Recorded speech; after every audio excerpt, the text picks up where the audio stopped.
নমস্কার, দেখছেন এবিপি আনন্দ। আমি অমৃতা রয়েছে আপনাদের সঙ্গে। শুরু করছি আনন্দ সকাল।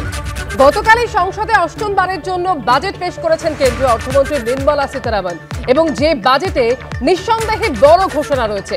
আয়কর ছাড়ের ঊর্ধ্বসীমা এক লাফে একেবারে বেড়ে হলো 12 লাখ পর্যন্ত, যা নিঃসন্দেহে মধ্যবিত্তের কাছে স্বস্তির খবর, তা এক বাক্যে মানছেন প্রত্যেকেই। বাজেটে আরো একাধিক গুরুত্বপূর্ণ ঘোষণা রয়েছে এবং সেই সমস্ত কিছু নিয়ে আজকে আলোচনা করব। যারা রয়েছেন প্রথমেই পরিচয় করাবো তাদের সঙ্গে। আমাদের সঙ্গে রয়েছেন তন্ময় মুখোপাধ্যায়, চয়ন ভট্টাচার্য, রয়েছেন অনির্বাণ দত্ত, স্বপন দাস, এবং আর কিছুক্ষণের মধ্যে আমাদের সঙ্গে আলোচনায় যোগ দেবেন তৌসিফ খান। প্রত্যেকের কাছে আলোচনায় আসবো, তবে আসুন শুরুতেই আপনাদের দেখাই যে তৃতীয় মোদী সরকারের দ্বিতীয় বাজেটে মধ্যবিত্তের কাছে বিরাট স্বস্তি। বার্ষিক আয় 12 লক্ষ টাকা অবধি হলে আয়কর বাবদ 1 পয়সাও দিতে হবে না। অর্থাৎ আপনার মাসিক আয় 1 লক্ষ টাকা অবধি হলে 1 টাকাও কর গুনতে হবে না। নতুন আয়কর কাঠামোয় এতদিন পর্যন্ত বার্ষিক 7 লক্ষ টাকা পর্যন্ত আয় কোনো কর দিতে হতো না, আর এবার সেটাই এক ধাক্কায় বাড়িয়ে 12 লক্ষ করল মোদী সরকার। এরপর আবার রয়েছে 75,000 টাকা স্ট্যান্ডার্ড ডিডাকশন, অর্থাৎ সেক্ষেত্রে আয়কর ছাড়ের ঊর্ধ্বসীমা হবে 12,75,000 টাকা অবধি। I am now happy to announce that there will be no income tax payable up to income of 12 lakh rupees.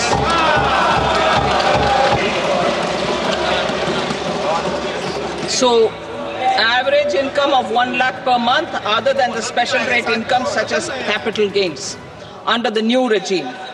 This limit will be 12.75 lakh for salaried taxpayers due to the standard deduction of 75,000. আর বার্ষিক আয় 12 লক্ষ ছাড়ালেই, অর্থাৎ 12 লক্ষ 1 টাকা হলে আপনাকে কর গুনতে হবে। সেক্ষেত্রে কত আয় কত শতাংশ হারে কর গুনতে হবে? নতুন কর কাঠামোয় বার্ষিক 4 লক্ষ টাকা পর্যন্ত করযোগ্য আয়ের ক্ষেত্রে কোনো আয়কর নেই। বার্ষিক 4 থেকে 8 লক্ষ টাকা পর্যন্ত করযোগ্য আয় 5% হারে আয়কর দিতে হবে। বার্ষিক 8 থেকে 12 লক্ষ টাকা পর্যন্ত করযোগ্য আয় আয়কর গুনতে হবে 10% হারে। বার্ষিক 12 থেকে 16 লক্ষ টাকা পর্যন্ত করযোগ্য আয় 15%। বার্ষিক 16 থেকে 20 লক্ষ টাকা অবধি করযোগ্য আয় দিতে হবে 20%। বার্ষিক 20 থেকে 24 লক্ষ টাকা পর্যন্ত করযোগ্য আয় 25%, এবং বার্ষিক 24 লক্ষ টাকার উপর করযোগ্য আয় 30% হারে আয়কর দিতে হবে।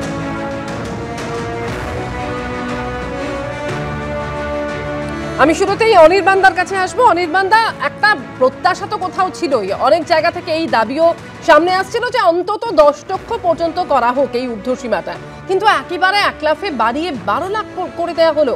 এ তো একেবারে সরস্বতী পুজোর আগের দিনে বিরাট লক্ষ্মী লাভ।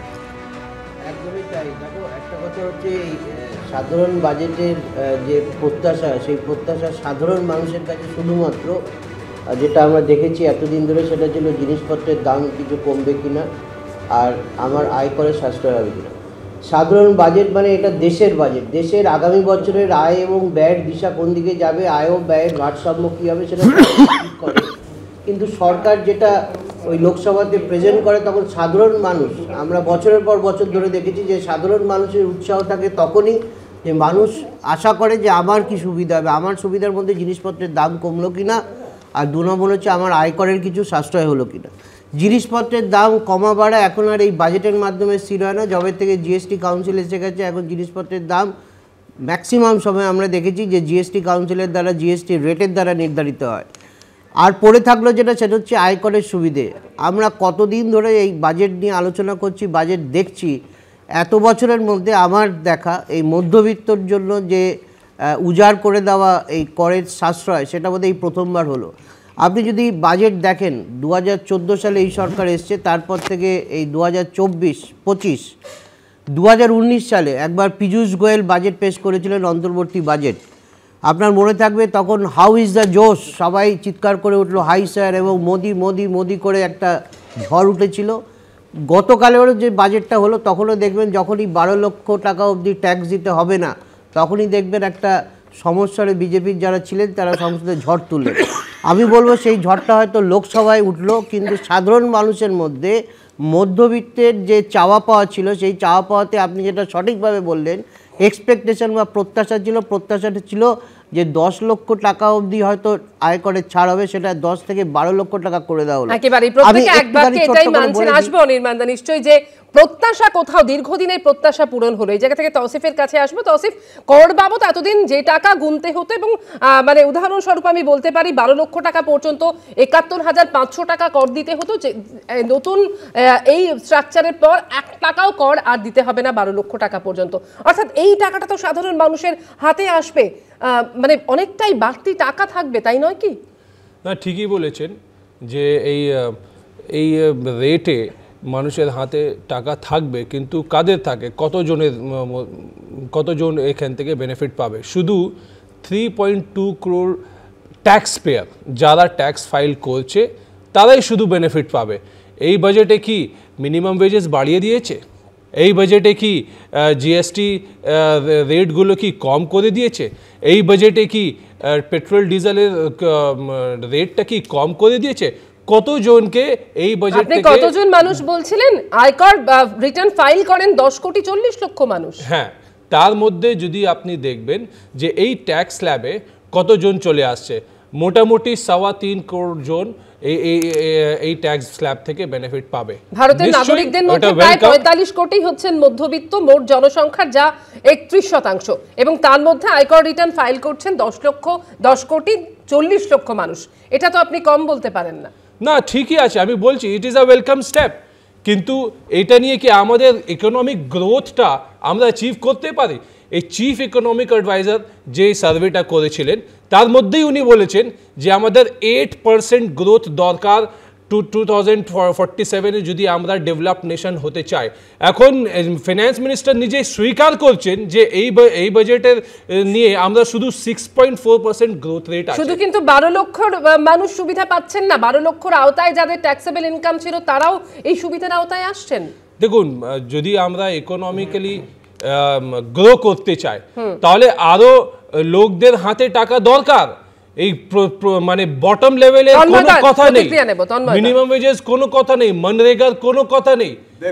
দেখুন এটা তৃণমূলের এসব কিছু পছন্দ হবে না, কারণ পেট্রোল ডিজেলের দাম এখনো পর্যন্ত আমাদের রাজ্যে যা পাশের রাজ্যে অনেক কম, কারণ তৃণমূল ওখান থেকে পয়সা আয় করে চলেছে মানুষের কাছ থেকে। সুতরাং তৃণমূলের কাছে এসব জিজ্ঞাসা করবেন না, কারণ এবার দেখুন এখানে এটা হচ্ছে যে বাজেটটা তৈরি হচ্ছে সেটা হচ্ছে সবকা বিকাশের বাজেট। মধ্যবিত্ত তো আছেই, কারণ মধ্যবিত্তদের মধ্যে একটা ক্ষোভ ছিল সবসময়, যেটা অনির্বাণবাবু বললেন যে এই যে আবাস যোজনায় হচ্ছে মানুষের, গরিব মানুষের উপরে মাথার ছাদ তৈরি করে দেওয়া, জল দেওয়া, বিদ্যুৎ দেওয়া, মধ্যবিত্তদের মনে হতো যে আমাদের মূল ট্যাক্সটাকে নিয়ে সরকার হচ্ছে গরিবদের দিচ্ছে, তো তাদের মধ্যে একটা ক্ষোভ ছিল। কিন্তু এই বাজেটে সেই যে ডাইরেক্ট ট্যাক্সটা কমিয়ে দেওয়া মধ্যবিত্তদের, যে পুরোপুরি প্রথম থেকেই হচ্ছে তাদের হচ্ছে অনেক কম ট্যাক্স দিতে হলো, তারা আবার খরচটা বেশি করতে পারবেন, সেটা তো আছেই। কিন্তু সেটা শুধু মনে করবেন না, এটা হচ্ছে সবকা বিকাশের বাজেট। এখানে হচ্ছে কৃষিক্ষেত্রে আছে, এখানে হচ্ছে ম্যানুফ্যাকচারিং সেক্টরে আছে, সব জায়গায় কিছু কিছু করা হয়েছে, কারণ আমাদের উদ্দেশ্য হচ্ছে যে 2047 সালে বিকশিত ভারত তৈরি করা, ডেভেলপড নেশন তৈরি করা। সুতরাং সেটা তখনই সম্ভব যখন দেশের সার্বিক উন্নতি হবে, এডুকেশন, হেলথ, গরিব মানুষের উন্নতি। তার জন্য সরকারের এখন টার্গেট হচ্ছে আমাদের এখন গরিবের পার্সেন্টেজ হচ্ছে 8%, সেটা কমিয়ে 0%-এ নিয়ে আসা। তো সেইভাবে বাজেটটা তৈরি হয়েছে। আপনি যদি প্রতিটা ক্ষেত্রে যদি আলোচনা করেন তাহলে আপনি দেখবেন কৃষিক্ষেত্রে এই যে তৃণমূল এত কথা বলছে, আজকে এই যে ধনধান্য প্রজেক্টটা তৈরি করা হয়েছে, যেখানে বলা হয়েছে যে 1,70,00,000 ফার্মার উপকৃত হবে এবং দেশের 11টা ডিস্ট্রিক্টে যেখানে কম ক্রপ হয় সেখানে তৈরি করতে হবে। স্বাস্থ্য ক্ষেত্র একাধিক গুরুত্বপূর্ণ ঘোষণা রয়েছে, সেই সমস্ত প্রসঙ্গে আমরা অবশ্যই আসবো। তবে যে কথা শুরু থেকেই বলছিলাম যে আয়কর ছাড়ের যে ঊর্ধ্বসীমা বাড়ানো হলো, আপনার মাসিক আয় 1 লক্ষ টাকার মধ্যে থাকলে আপনাকে 1 পয়সাও আয়কর গুনতে হবে না। বাজেটের এই প্রস্তাবে স্বাভাবিকভাবেই মধ্যবিত্তর হাসি চওড়া হয়েছে। আর বিশেষজ্ঞদের মতে এর ফলে সাধারণ মানুষের হাতে টাকার যোগান বাড়বে, ক্রয় ক্ষমতা বৃদ্ধি পাবে এবং অর্থনীতিও চাঙ্গা হবে। পর্যটন সংস্থার কর্ণধার তুষার হালদার আয়করে ছাড় দেখে হিসেব কষতে শুরু করে দিয়েছেন। এবার হাতে যে টাকা থাকবে তা দিয়ে কিভাবে ব্যবসা আরো বড় করা যায়। ব্যবসার ক্ষেত্রে তো কাজে লাগবেই, কারণ আমরা ছোট ব্যবসায়ী, আমাদের যদি পুঁজিটা আরো বাড়ে, সরকারের ট্যাক্স যতটা কম দেওয়া যায় আমাদের তত প্রোগ্রেসটা হবে। হ্যাঁ, আমাদের এক্সপেন্ডিচারটা কমবে, ব্যবসার ক্ষেত্রে আরো বেশি প্রোগ্রেস করতে পারবো। নতুন কাঠামো অর্থাৎ নিউ রেজিমে মোদী সরকার আয়কর ছাড়ের ঊর্ধ্বসীমা বাড়িয়ে যে ছাড় দিল তার ফলে করদাতাদের বিরাট অঙ্কের লাভ হবে। বার্ষিক 12 লক্ষ টাকা অবধি আয়ে এতদিন ৭১,৫০০ টাকা কর দিতে হতো, এখন এই আয়ে 1 টাকাও কর দিতে হবে না, ফলে পুরো ৭১,৫০০ টাকাই লাভ। বার্ষিক 13 লক্ষ টাকা অবধি আয়ে আগে যেখানে ৮৮,৪০০ টাকা আয়কর দিতে হতো, এখন সেখানে দিতে হবে ৬৬,৩০০ টাকা, অর্থাৎ 22,১০০ টাকা লাভ। বার্ষিক 15 লক্ষ টাকা অবধি আয়ে আগে আয়কর দিতে হতো ১,৩০,০০০ টাকা, সেটা এখন কমে হবে ৯৭,৫০০ টাকা, অর্থাৎ ৩২,৫০০ টাকা লাভ।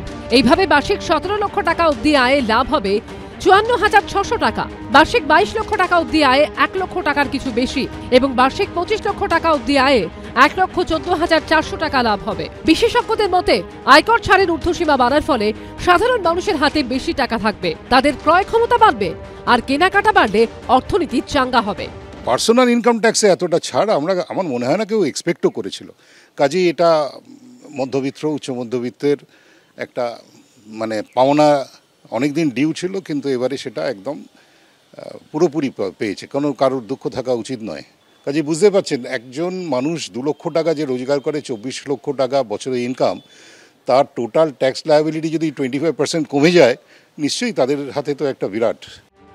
শনিবারের বাজেটে নির্মলা সীতারামন আয়কর রিটার্নের সময়সীমা বাড়িয়েছেন। তিনি জানান, আয়কর রিটার্ন বা রিটার্ন সংশোধনের সময়সীমা 2 বছর থেকে বাড়িয়ে 4 বছর করা হলো, অর্থাৎ 4 বছরের মধ্যে আয়কর রিটার্ন ফাইল করা যাবে।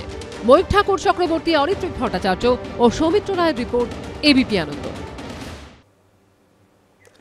চন্দা, অরবিন্দ কেজরিওয়াল দিল্লির বিধানসভা ভোটের প্রচারে 10 লক্ষ টাকা পর্যন্ত ছাড় দেওয়া হোক এই দাবি তুলেছিলেন, একেবারে 12 লক্ষ টাকা পর্যন্ত ছাড় দেওয়া হলো।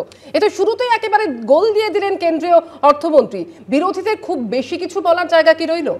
রইল, অন্তত আমাদের তো রইলই, কারণ আমরা যাদের হয়ে কথা বলতে এসেছি, যেমন আমি এখানে যাদের কথা বলতে এসেছি, আমার সঙ্গে বাকিদের বিরাট তফাৎ রয়েছে।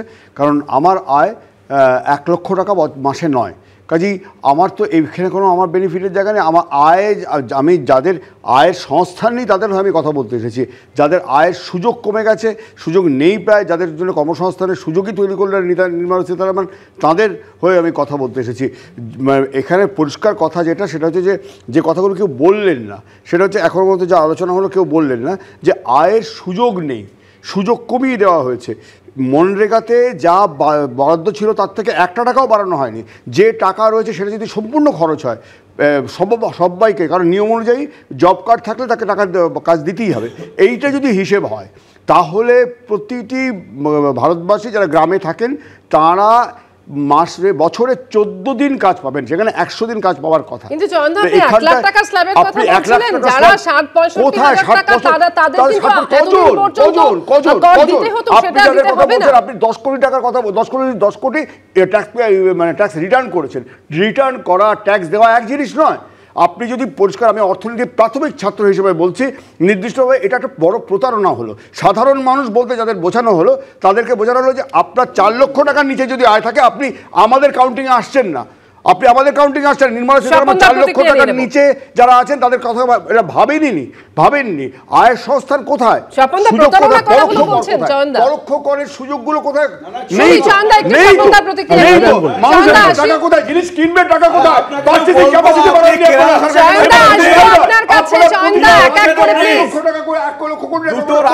শেষ করে দিয়েছেন। বাংলা হচ্ছে ত্রিপুরা, এখন কেরালা দেউলিয়া করে দিয়েছে।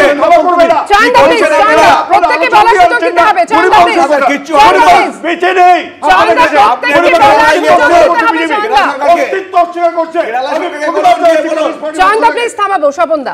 প্রথম কথা, চয়নদাদের খুশি করার মতো কেউ নেই, কোনো অর্থমন্ত্রী আজ অব্দি জন্মায়নি, ভবিষ্যতেও জন্মাবে না। কারণ চয়নদারা জীবনে কোনোদিন সেন্ট্রালেও ক্ষমতায় আসবে না, আর কোনো রাজ্যে আর ফিরতে পারবে কিনা সন্দেহ আছে। না, এবার আমাকে বলতে দিন। ভারতের নাগরিক আমাকে বলতে দিন।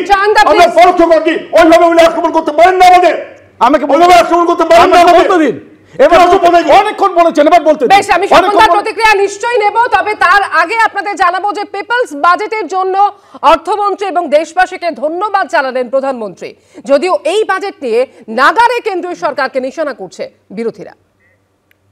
देश के नागरिकों की जेब कैसे भरेगी, देश के नागरिकों की बचत कैसे बढ़ेगी और देश के नागरिक विकास के भागीदार कैसे बनेंगे, ये बजट इसकी एक बहुत मजबूत नींव रखता है। सरकार का ये एक पुराना खेल है कि वो दिखाते एक है और जब आप बारीकी में जाते हैं तो देखते हैं कि इसमें कोई फायदा नहीं हुआ।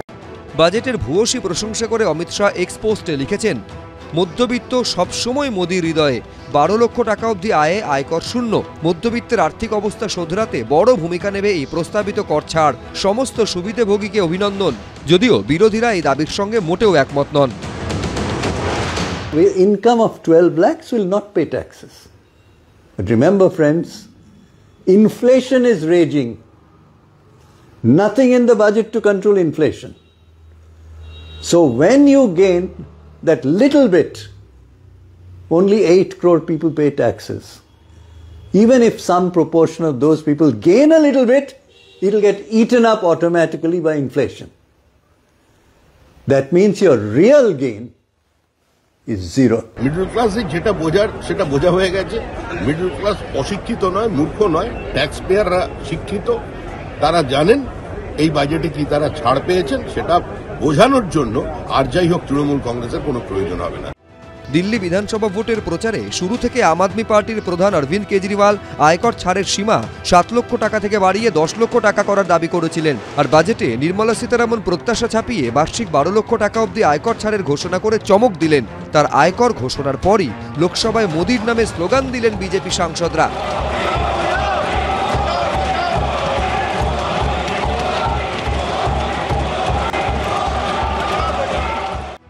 আগামী সপ্তাহে নতুন আয়কর বিল আনছে কেন্দ্র। বিজেন্দ্র সিংহ, উজ্জ্বল মুখোপাধ্যায়, এবিপি আনন্দ।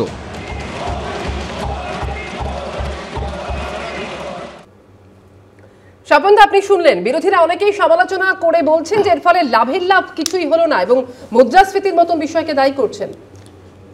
প্রথমত পরিকাঠামোয় একটা বিপুল পরিমাণ অর্থ বরাদ্দ করা হয়েছে। আমি বাজেটে ইনকাম ট্যাক্স নিয়ে বলবো না, কারণ সকলে বলছে, আমি ওটা নিয়ে বলছি না। গরিব মানুষরা কী কী সুবিধা পেয়েছে আমি সেটা নিয়ে বলি। গ্রামীণ সড়ক যোজনায় 19,000 কোটি টাকা বরাদ্দ হয়েছে। তো 19,000 কোটি টাকা তো গ্রামীণ শ্রমিকরা, গ্রামীণ মানুষরা কাজ করবে। মনরেগাতে 86,000 কোটি টাকা বরাদ্দ করা হচ্ছে। কৃষিতে সাপোর্ট সিস্টেমে 1.7 crore মানুষ উপকৃত হবেন, তারা সরাসরি লাভ পাবেন। কিষাণ ক্রেডিট কার্ডের মাধ্যমে 7,70,00,000 কৃষক সুবিধা পাবেন, মানে 7,70,00,000 পরিবার। এমএসএমইতে 20 কোটি টাকা পর্যন্ত মানুষ টাকা পাবে, তার মাধ্যমে তারা বিভিন্ন ধরনের কর্মসৃষ্টি করতে পারবে এবং তারা নতুন নতুন কলকারখানা তৈরি করতে পারবে। মাইক্রো সিস্টেমে মাইক্রো বিজনেসের জন্য 5 লাখ টাকা করে দেওয়া হবে। কিষাণ ক্রেডিট কার্ডে 5 লক্ষ টাকা দেওয়া হবে। এই যে ব্যাপকভাবে বিভিন্ন ক্ষেত্রে, সবচেয়ে বড় কথা, বাজেটটা তো শুধুমাত্র একটা বছরের জন্য হয় না, ভবিষ্যতের জন্য হয়। গ্রিন এনার্জিতে যে পরিমাণ বরাদ্দ করা হয়েছে, যে পরিমাণে উৎসাহিত করা হয়েছে, এটা আমরা কেউ দেখছি না। যে আমাদের পলিউশন ফ্রি এবং জীবনদায়ী ওষুধ, ক্যান্সারের মতো প্রত্যেকটা জেলা হাসপাতালে ক্যান্সারের চিকিৎসার ব্যবস্থা তৈরি করা, 10,000 করে মেডিকেলে আসন বৃদ্ধি করে এটাকে 75,000-এ নিয়ে যাওয়া, এটা একটা সরকারের প্রতি সাফল্য। কৃষি একাধিক ক্ষেত্রে যেমন একাধিক গুরুত্বপূর্ণ ঘোষণা রয়েছে, একই সঙ্গে বারবার কথা হচ্ছে আয়কর ছাড়ের ঊর্ধ্বসীমা, যা বেনজির এবং যার ফলে নিঃসন্দেহে মানুষের হাতে বাড়তি টাকা থাকবে, ক্রয় ক্ষমতা বাড়বে, চাঙ্গা হবে দেশের অর্থনীতি। এবং যে বিষয়ে আমরা ছিলাম যে পুরনো কর কাঠামো এবং নতুন কর কাঠামো। পুরনো কর কাঠামো অর্থাৎ ওল্ড রেজিমের ক্ষেত্রে আয়কর দিতে হবে আগের হারে। পুরনো কাঠামো অনুযায়ী বার্ষিক 2.5 লক্ষ টাকা পর্যন্ত করযোগ্য আয়ে কোনো আয়কর দিতে হবে না। 2.5 থেকে 5 লক্ষ টাকা পর্যন্ত করযোগ্য আয়ে 5% হারে আয়কর দিতে হবে। বার্ষিক 5 থেকে 10 লক্ষ পর্যন্ত যাদের আয়, তাদের করযোগ্য আয় 20%। বার্ষিক 10 লক্ষ টাকার বেশি আয় 30% হারে কর দিতে হবে। অনির্বাণ, এই জায়গা থেকে যে তুলনাটা বারবার চলে আসছে, যে বিশ্লেষণটা, যে তাহলে ওল্ড না নিউ, কোনটা বেশি লাভজনক? ওল্ড রেজিমেই থেকে যাবেন নাকি নিউ রেজিমে শিফট করবেন? না দেখুন, এটা কিন্তু এই বছর 2-1 ধরে যখন এই নির্মলা সীতারামন বললেন যে নতুন কর কাঠামো আসছে এবং তার মধ্যে থেকে মানুষ যেটা বুঝতে পারলো সেটা হচ্ছে সরকার চাইছে যে মানুষের বিহেভিয়ারাল প্যাটার্ন যেটা, সেটাকে চেঞ্জ করছে। আমরা কনজিউমারিজমে মানে বিশ্বাসী হয়ে গেছি, আমরা ভোগবাদী জীবনে নিজেদেরকে অংশগ্রহণ করছি, মানুষের হাতে টাকা দিতে চাইছে যে তুমি সেই টাকাটা নিয়ে তুমি খরচা করো। আগেকার দিনে আপনি দেখবেন ওল্ড রিজমে যারা রয়েছেন ধরুন, তারা কিন্তু আগে তার আয়ের মানে কিছু টাকা ইনকাম ট্যাক্স কম দেওয়ার জন্য তাকে কী করতে হতো, LIC করতেন, তিনি হয়তো একটা জীবন বিমা করতেন, তিনি PPF-এ টাকা রাখতেন, তিনি একটা হোম লোন নিতেন। এই সব কিছুর পিছনে ছিল যে আমি আমার কতটা ট্যাক্স সেভিংস করতে পারবো। কিন্তু সরকার এই ক্ষেত্রে চাইছে, এই জবের থেকে নতুন ট্যাক্স স্ট্রাকচারটা এসছে, সরকারও কিন্তু ইয়াং প্রজন্মের বিহেভিয়ারাল প্যাটার্নটা দেখেছে। আজকে দেখুন নতুন প্রজন্মের কোনো ছেলে সে যখন চাকরি করতে যায়, চাকরি করলে তার একটা স্যালারি অ্যাকাউন্ট খোলে, একদম রিয়ালিটি আমি বলছি, স্যালারি অ্যাকাউন্ট খুললে তাকে একটা ফ্রিতে ক্রেডিট কার্ড ধরিয়ে দেওয়া হয় এবং সেটা মানেই হচ্ছে প্রলোভন দেখানো যে তুমি খরচাটা করো, এবং খরচা করলেই এই ভারতবর্ষের বাজারের যে জীবনীটা সেই ডিমান্ড স্টিমুলেট করা যাবে। এবং তার সঙ্গে সঙ্গে আরেকটা জিনিস হবে, সেটা হচ্ছে মানুষ তার নিজের যে অর্থনৈতিক স্বাধীনতা, সেই স্বাধীনতাটাকে মানে সর্বক্ষেত্রে সেটাকে প্রয়োগ করতে পারবে। এবং সেক্ষেত্রে দেখা যাচ্ছে যে সাধারণ মানুষের মধ্যে আগের প্রজন্ম, আমাদের বাবারা, আমাদের দাদুরা, তারা কিন্তু আগে সেভিংস করতেন, তারা একটা রিটায়ারমেন্টের পরে স্বপ্নের বাড়ি তৈরি করতেন বা ওই মেয়ের বিয়ের জন্য টাকা রাখতেন। কিন্তু এখনকার প্রজন্মের সরকারের কাছে সেই ডেটাটা আছে ইনকাম ট্যাক্সের থেকে, যে মানুষ যে খরচা করতে চাইছে সঞ্চয়ের জায়গাটাও মানুষের কাছে বাড়বে। একটা বিরতি নেওয়ার সময় হয়েছে, তবে এই বাজেটে শুধুমাত্র যে আয়কর ছাড়ের ঊর্ধ্বসীমা নিয়েই কথা হচ্ছে তাই নয়, একাধিক গুরুত্বপূর্ণ ঘোষণা রয়েছে। এবারের বাজেটে স্বাস্থ্য ক্ষেত্রেও একাধিক গুরুত্বপূর্ণ ঘোষণা রয়েছে। স্বাস্থ্যে স্বস্তি, চিকিৎসায় কমলো চিন্তা, একাধিক জীবনদায়ী ওষুধ মিলবে অনেক কম দামে। সমস্ত জেলা হাসপাতালে ডে কেয়ার ক্যান্সার সেন্টার তৈরি থেকে 36টি জীবনদায়ী ওষুধের উপর থেকে শুল্ক তুলে নেওয়া।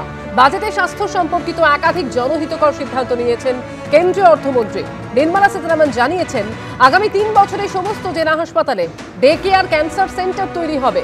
তার মধ্যে 2026-এর মধ্যে 200টি সেন্টার নির্মাণ করা হবে।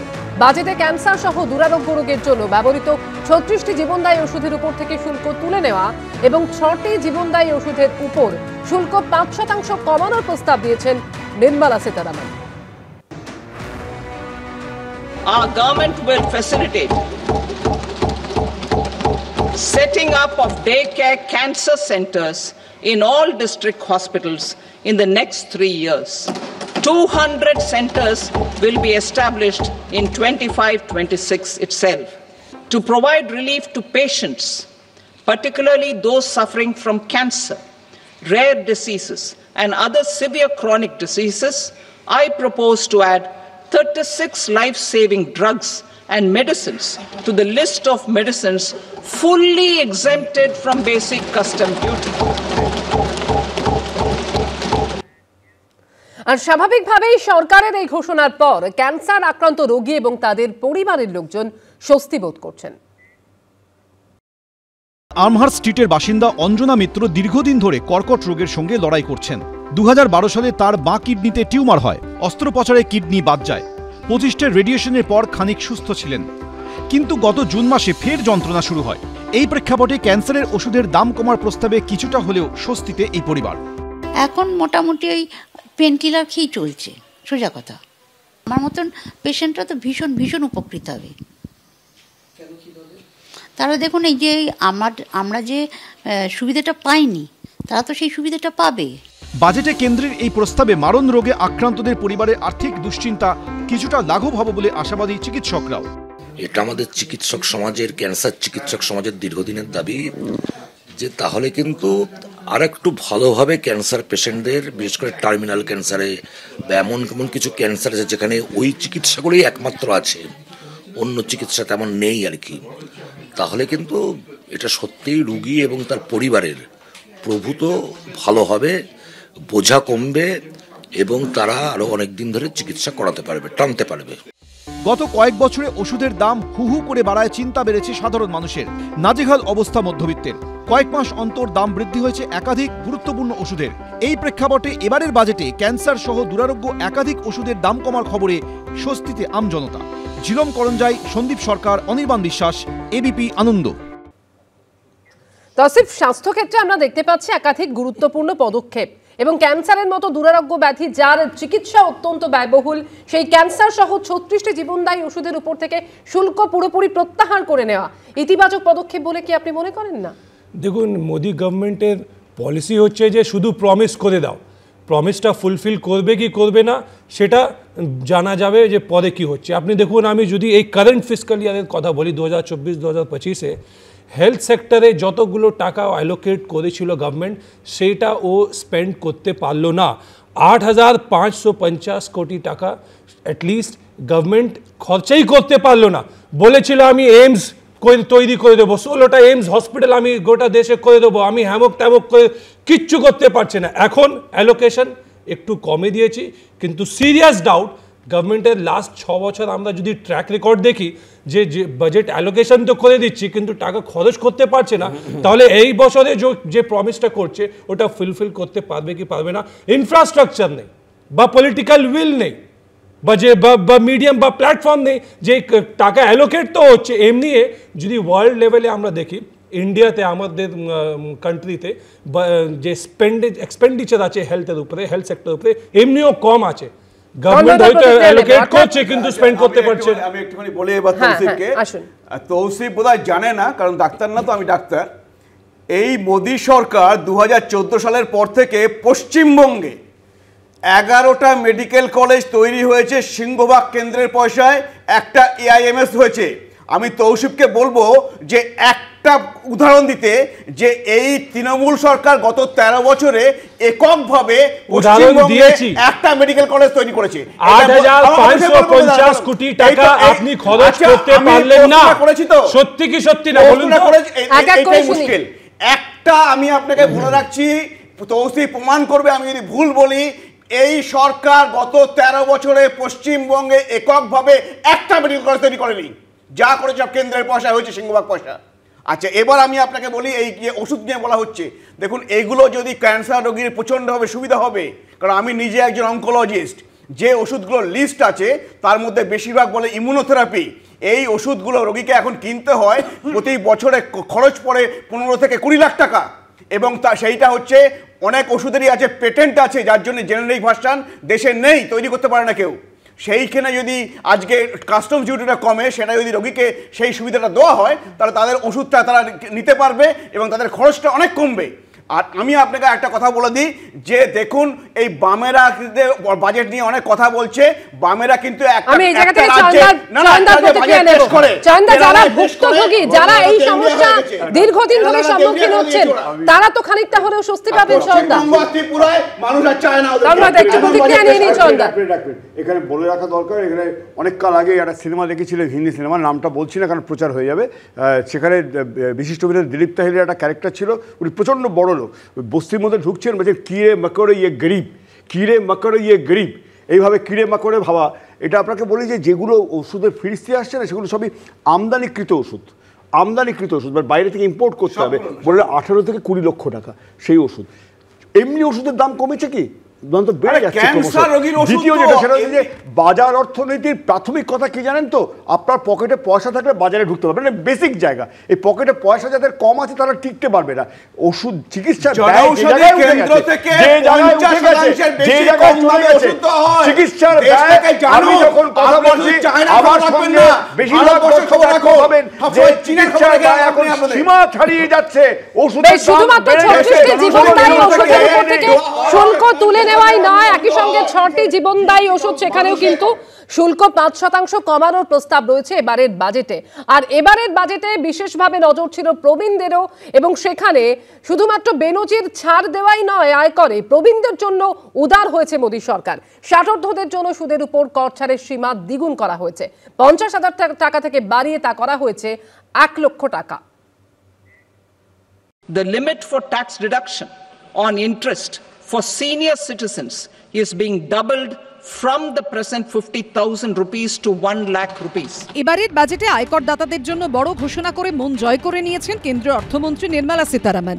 পাশাপাশি প্রবীণ নাগরিকদের জন্য উদার হলো মোদী সরকার। ষাটোর্ধ্বদের জন্য সুদের ওপর কর ছাড়ের সীমা দ্বিগুণ করা হলো, 50,000 টাকা থেকে তা বাড়িয়ে 1 লক্ষ টাকা করা হলো। বেহালার বাসিন্দা রঞ্জিত অধিকারী, বয়স 61 বছর। সরকারের ঘোষণায় বেজায় খুশি তিনি। এইবার আমাদের আশা অনেকটাই পূর্ণ হয়েছে বলা যেতে পারে, কারণ এই যে আমাদের যে 50,000 থেকে বাড়িয়ে 1 লাখ করেছে ইন্টারেস্টের ছাড়টা, এটা আমাদের যারা সিনিয়র সিটিজেন তাদের কাছে একটা বিরাট হেল্পফুল হবে। অনেকটাই ট্যাক্স আমাদের বাঁচানো যাবে, কারণ সিনিয়র সিটিজেনরা মেইনলি এফডির ইন্টারেস্টের উপরে বেশ কিছুটা ভরসা করে চলে আর কি, তো সেটা একটা বিরাট হেল্পফুল হলো।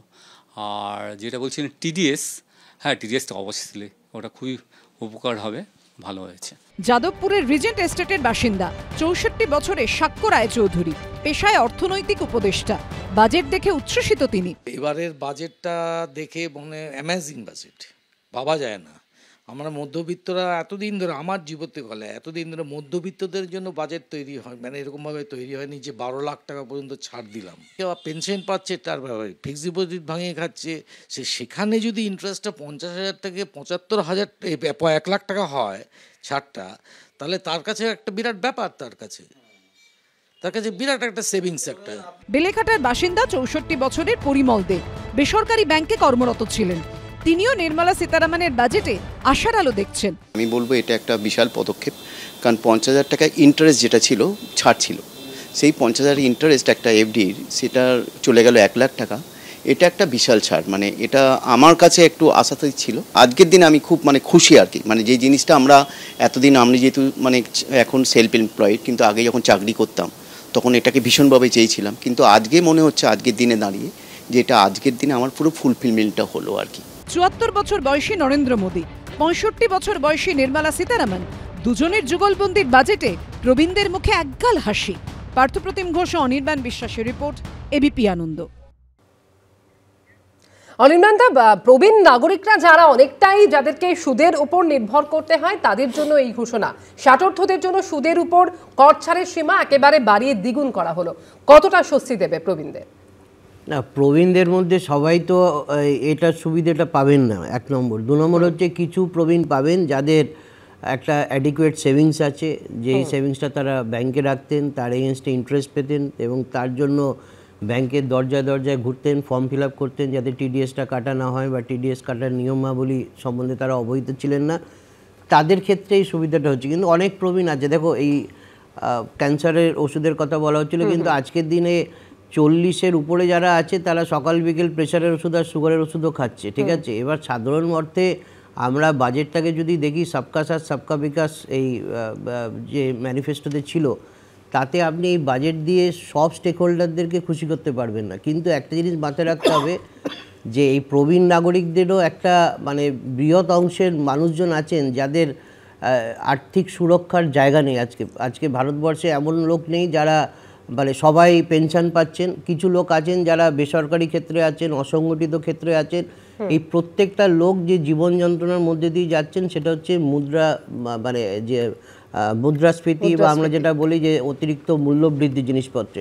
আজকে একটা জিনিস বেসিক জায়গায় আসতে হবে যে সরকার এত মিডল ক্লাস দরদি হলো কি করে, সরকার এত কর ছাড় দিল কেন। সরকারেরও একটা জায়গাতে সরকার বুঝতে পারলো যে মানুষের জীবন যন্ত্রণাটা দুর্বিষহ হয়ে যাচ্ছে বিকজ অফ আপনি তেলের দাম কমাতে পারছেন না, গ্যাসের দাম কমাতে পারছেন না, জিনিসপত্রের দাম আকাশ ছোঁয়া। সেই জায়গায় দাঁড়িয়ে মানুষকে কম্পেনসেট করবার জন্য কিছু টাকা দিতে হবে, যে টাকাটা দিয়ে মানুষ ওই বাজারে যাবেন। চন্দ্রদিতে বলছিলেন বাজারে গিয়ে আপনি যদি খরচা করেন, তাহলে খরচা করলে কিন্তু জিনিসপত্রের দামটা কমতে পারে, একটা সম্ভাবনা আছে। আর চন্দ্র যেটা বলছিলেন না যে সবার তো সুবিধা হলো না, 1 লাখ টাকার উপরে। আমি একটা ছোট্ট কথা বলি, চুইয়ে পড়া অর্থনীতি আছে। আমি বলবো না এটা পুরোপুরি চুইয়ে পড়া অর্থনীতি, কিন্তু যে লোকটা বাজারে এখন অতিরিক্ত টাকা খরচা করবে, সেই দোকানদারও কিন্তু তাকিয়ে থাকবে, খুশি হবে যে বাবু আমার দোকান থেকে জিনিসটা আগে কম কিনতো, এখন জিনিসটা বেশি কিনবে। সাধারণ মানুষ তাদেরকে কিছুটা স্বস্তি দিতেই দড়া ছাতে একেবারে এই সিদ্ধান্ত কেন্দ্রীয় সরকারের। স্বপনদা, আমি তার আগে তৌসিফের একটা কথা আমি একটু উত্তর দিয়ে দিই।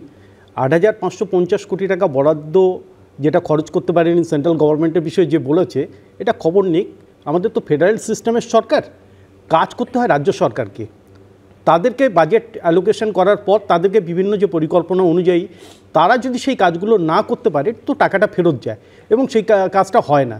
তো এরকম অনেক প্রকল্প আছে পশ্চিমবাংলার টাকা ফেরত গেছে, এটা অনেক উদাহরণ এই পরিচয়ে বলার সময় নেই। কিন্তু যে বিষয়টা নিয়ে কথা বলা হচ্ছে, এটা তো ঘটনা যে বাজেট যাই হোক না কেন, যেভাবেই হোক না কেন, মধ্যবিত্তরা ভারতবর্ষের বুকে সবচেয়ে ভুক্তভোগী। তারা ট্যাক্স দেয়, তারা রোজগার করে, কিন্তু তারপরেও তাদের দিকে কোনো দিনই নজর দেওয়া হয়নি, কোনো দিনই দেওয়া হয়নি। কারণ তারা প্রত্যেক দিন যখন বাজারে জিনিসপত্রের দাম বাড়ছে, এই ডিমান্ড সাপ্লাইয়ের যুগে যখন জিনিসপত্রের দাম বাড়ে, ডিমান্ড থাকলে জিনিসপত্রের দাম বাড়বে, কিন্তু ডিমান্ড না থাকলেও যখন জিনিসপত্রের দাম বাড়ে এটাকে রাজ্য সরকারগুলো নিয়ন্ত্রণ করার দরকার থাকে, তারা করতে পারেনি। আবার অনেক কিছু জিনিস আছে যেগুলো ওষুধ থেকে শুরু করে যেটা কেন্দ্রীয় সরকার করতে পারে, তাদেরও করা উচিত। তো এই জায়গাটায় এসে মধ্যবিত্তের জন্য যে উদার হস্তে ভারতবর্ষের ইতিহাসে এত ভালো বাজেট আজ পর্যন্ত হয়নি, এবং তার জন্য মোদী সরকারকে এবং নির্মলা সীতারমণকে আমরা আম জনতার পক্ষ থেকে তাদেরকে ধন্যবাদ জানাই যে ভারতবর্ষের মধ্যবিত্তের কথা আপনারা অন্তত এবার বাজেটে ভেবে শিক্ষাক্ষেত্রেও কিন্তু এই বাজেটে একাধিক গুরুত্বপূর্ণ ঘোষণা রয়েছে, যার জন্য ছাত্রছাত্রীদের মধ্যেও দেখা যাচ্ছে অনেকটাই খুশির হাওয়া। যেমন 2014 সালের পর তৈরি নতুন 5টি আইআইটির সম্প্রসারণ করা হবে, যাতে অতিরিক্ত 6,500 পড়ুয়া পড়ার সুযোগ পান। গতকাল প্রস্তাবিত বাজেটে এমনই ঘোষণা করেছেন নির্মলা সীতারামন। পাশাপাশি তিনি এও বলেছেন দেশের মেডিকেল কলেজ হাসপাতালগুলিতে আগামী বছরের মধ্যে 10,000 আসন বাড়ানো হবে। আগামী 5 বছরে মেডিকেলে 75,000 আসন বৃদ্ধির লক্ষ্যমাত্রাও নিয়েছে কেন্দ্র। ডাক্তারিতে সুযোগ পাওয়া কিংবা আইআইটিতে চান্স, দেশের কোটি কোটি পড়ুয়া এই লক্ষ্যে রাত দিন এক করে দেন। পাশ করলেই উজ্জ্বল ভবিষ্যৎ। দেশের এই সমস্ত প্রতিভাবান ছাত্রছাত্রীদের কথা মাথায় রেখে বাজেটে একগুচ্ছ ঘোষণা করলেন নির্মলা সীতারামন। 2014 সালের পর দেশে তৈরি 5টি আইআইটির সম্প্রসারণ করা হবে, যাতে অতিরিক্ত 6,500 পড়ুয়া পড়ার সুযোগ পান। Additional infrastructure will be created in the 5 IITs started after 2014 to facilitate education for 6,500 more students. লামাটেনিয়ার for বয়েজের প্রাক্তনী সল্টটেকের বাসিন্দা মহাব্রত কর্মকার আইআইটির প্রবেশিকার জন্য প্রস্তুতি নিচ্ছেন। বাজেটে আইআইটিতে আসন সংখ্যা বৃদ্ধির ঘোষণায় রীতিমতো উৎসাহিত তিনি। আমি বলবো এটা আমাদের সবার জন্য একটা বড় অপরচুনিটি। এবারে যেটা হবে যে আরো অনেক বেশি লোকেদের আইআইটি ড্রিমটা ফাইনালি গিয়ে সফল হতে পারবে। এটা আমাদের দেশের জন্য হচ্ছে একটা ইভেন বড় opportunity. So I would say এটা একটা খুব ভালো জিনিস হচ্ছে যে আমাদের সিজ বাড়ছে। অবশ্যই ভালো খবর, কেন আইআইটি অবভিয়াসলি এটা মানে যখন বাচ্চা একটা আইআইটিতে ঢোকে বা আইআইটির জন্য সে যখন পড়ে, সেক্ষেত্রে এটা একটা তার মোটিভেটিং ফ্যাক্টর হিসেবে কাজ করবে যে অন্তত সে একটা চান্স তার কাছে আছে। হ্যাঁ, মানুষের যে আশা এবং আকাঙ্ক্ষা সেই জায়গাটায় অনেকটা এটা ফলপ্রসূ হবে। দেশের মেডিকেল কলেজ হাসপাতালগুলিতে আগামী বছরের মধ্যে 10,000 আসন বাড়ানো হবে। লেক গার্ডেন্সের বাসিন্দা দেবদীপ্ত রায় সেন্ট জেভিয়ার স্কুলের একাদশ শ্রেণীর ছাত্র। ডাক্তারি সর্বভারতীয় প্রবেশিকা নিটের জন্য প্রস্তুতি নিচ্ছেন। মেডিকেলে সিট বাড়ানোর সিদ্ধান্তে প্রত্যাশিতভাবেই সে খুশি। সিট বাড়ালে তো সবারই উপকার হবে, আর ডাক্তারি এমন একটা পেশা যতজন আসবে তাদের সমাজের সার্বিকভাবে একটু উপকার হবে। আগের থেকে অনেকটাই তো সিট বেড়ে গেছে সংখ্যায়, তো আসনগুলো অনেকটা বেড়েছে, আরও অনেকজন বসতে পারে নিটে, সেভাবে উত্তীর্ণ হতে পারে, ডাক্তারির পেশা গ্রহণ করতে পারে, তাতে সত্যি সমাজের অনেকটা উপকার হবে। শুনে সত্যি ভীষণ ভালো লাগছে যে ঠিক পরীক্ষা দেওয়ার আগে এটা বেড়েছে। আসন বোধহয় 5 বছরে 75,000 বা এরকম কিছু একটা উনি বলছিলেন, সীতারামনজি বলছিলেন। তো ন্যাচারালি এইটা বাড়ার জন্য কি হচ্ছে, চান্সেস আর বেড়ে যাচ্ছে, চান্সেসগুলো একটা মনে আশা তো থাকে, তো ন্যাচারালি সিটটা বেড়ে যাওয়াতে একটা আশার আলো যেন আরেকটু ব্রাইট হয়ে জ্বলছে, এটাই। কেন্দ্রীয় সরকার জানিয়েছে আগামী 5 বছরে মেডিকেলে 75,000 আসন বৃদ্ধির লক্ষ্যমাত্রা নিয়েছে তারা। মেডিকেল কলেজের সংখ্যা, সিটের সংখ্যা প্রায় 10,000 বাড়ছে। মেডিকেল সায়েন্সের জন্য এটা ভালো। 10,000 এক্সট্রা মেডিকেল সিট তৈরি করা হচ্ছে, অত্যন্ত ভালো ডিসিশন, কিন্তু ফ্যাকাল্টিও সেরকমভাবে তৈরি করতে হবে। কোয়ান্টিটি বাড়াতে গিয়ে কোয়ালিটি যেন ফল না করে মেডিকেল এডুকেশনের। দেশের সমস্ত সরকারি স্কুলে মাধ্যমিক পর্যায়ে ইন্টারনেট ব্যবস্থা চালু করার প্রস্তাব দিয়েছেন নির্মলা সীতারামন। এছাড়া শিক্ষাক্ষেত্রে ভারতীয় ভাষা পুস্তক প্রকল্প ঘোষণা করা হয়েছে বাজেটে। এর মাধ্যমে দেশের আঞ্চলিক ভাষায় পড়াশোনায় জোর দেওয়া হবে বলে জানিয়েছেন কেন্দ্রীয় অর্থমন্ত্রী। সুদীপ্ত আচার্য, ঝিলাম করঞ্জাই ও সন্দীপ সরকারের রিপোর্ট, এবিপি আনন্দ। মোদী সরকারের বাজেটকে বিহারের বাজেট বলে নিশানা করল তৃণমূল। ফের বাজেটে বাংলাকে বঞ্চনা করার অভিযোগ তুলেন অভিষেক বন্দ্যোপাধ্যায়। সবসময় লড়াই করার মনোভাব নিয়ে চলা বাংলার সরকার প্রকল্প নিয়ে কি করবে, পাল্টা বক্তব্য সুকান্ত মজুমদারের। 2025 সালে এবছর নভেম্বর মাসে যেহেতু বিহারে নির্বাচন আছে, বিহারের জন্য সবকিছু করা হয়েছে, বাংলার জন্য কিচ্ছু নেই। বাংলাতে প্রকল্প এই জন্য আসছে না কারণ বাংলা সরকার তো লড়াই করতে ব্যস্ত। যারা মারামারি করে সবসময় তাদেরকে আপনি প্রজেক্ট দিয়ে কি করবেন? বিহারের বাহার, বাংলার বঞ্চনা। এবারের বাজেটের পরও সেই সুয়োরানি দুয়োরানির গল্প উঠে এলো। তরজায় জড়ালো তৃণমূল বিজেপি। নভেম্বরে বিহারে বিধানসভা ভোট, আর বাংলায় বিধানসভা ভোটের এখনো 1.5 বছর দেরি। তাই মোদির বাজেট ট্রেন বিহারে বন্দে ভারতের গতিতে ছুটল বলে দাবি করছে তৃণমূল। বিহার বলতে মানে লজ্জাবোধ কুণ্ঠাবোধ হচ্ছে না যে হ্যাঁ বারবার বিহার বলছে, প্রত্যেক কথায় বিহার। ইলেকশন বোঝাই যাচ্ছে যে ইলেকশন কেন্দ্রিক বাজেট হয় সবসময়, বিহারকে দিচ্ছে। কট্টর মমতা বন্দ্যোপাধ্যায় বিরোধী অধীর চৌধুরীও এই বাজেটে ভোটমুখী বিহারের প্রতি নরেন্দ্র মোদীর উপচে পড়া ভালোবাসার প্রতিচ্ছবি দেখতে পাচ্ছেন। না, 100 বার বাংলায় কিছু দেওয়া হয়নি। আমার সঙ্গে তৃণমূলের বিরোধিতা নিশ্চয়ই আছে, কিন্তু আজকে যেভাবে অন্য রাজ্যগুলোকে দেওয়া হয়, বিশেষ করে পাশের রাজ্য বিহার, সেভাবে বাংলায় কোথায় দেওয়া হলো? একটা পোর্টের কথা, একটা জাহাজ বন্দর আমরা তো আশা করেছিলাম, একটা বড় ইউনিভার্সিটি আমরা নিশ্চয় আশা করেছিলাম। বিহারের জন্য টাকা বরাদ্দ করতে হচ্ছে কোশি নদীর ক্যানেল ঠিক করার জন্য, কেন বাংলা কেন বঞ্চিত হবে? কোশি নদীর জল সমুদ্রে যাবে তো বাংলা দিয়েই, বিহারকে বাঁচিয়ে দিলে সেই বন্যার জল তো বাংলায় গিয়ে পড়বে। যদিও সর্বভারতীয় দল বিজেপির বঙ্গ শাখা বলছে এ তো দেশের বাজেট, প্রদেশের তো নয়। সেই সঙ্গে তৃণমূলকেও বিধেছে তারা।